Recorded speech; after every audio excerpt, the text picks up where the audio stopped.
Hi friends, welcome to cine family two. Guppedantha Manasu serial ప్రముఖ star మా ఛానల్లో ప్రసారం అవుతూ మంచి విజయాన్ని అందుకుంటుంది. ఈ serial hero heroine Rishi, Vasudhara, Mahendra, Anupama and అలాగే మను, శైలేంద్ర అండ్ అలాగే రాజీవ్ తమ తమ క్యారెక్టర్లో చాలా అద్భుతంగా నటిస్తూ ఈ సీరియల్ మరింత ఇంట్రెస్టింగ్గా ఉంటుంది. అయితే సీరియల్ టీం అందరూ కూడా షూటింగ్ యాప్లో చాలా సరదాగా ఎంజాయ్ చేస్తూ ఉంటారు.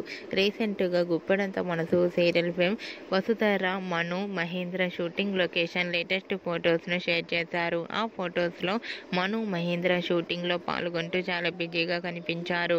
ఆ ఫొటోస్ చూసిన వారంతా super and nice pics and eagerly waiting this latest episode అంటూ కామెంట్స్ పెడుతున్నారు. మీకు కూడా Guppedantha Manasu serial hero heroine Rishi, Vasudhara, Manu, Mahendra shooting location latest photos మీకు నచ్చినట్లయితే మీ అభిప్రాయాన్ని మీ కామెంట్ రూపంలో తెలియజేస్తూ లైక్ చేయండి, షేర్ చేయండి. మరిన్ని ఇంట్రెస్టింగ్ అండ్ లేటెస్ట్ అప్డేట్స్ కోసం మా సినీ ఫ్యామిలీ టూ ఛానల్ని సబ్స్క్రైబ్ చేసుకోండి.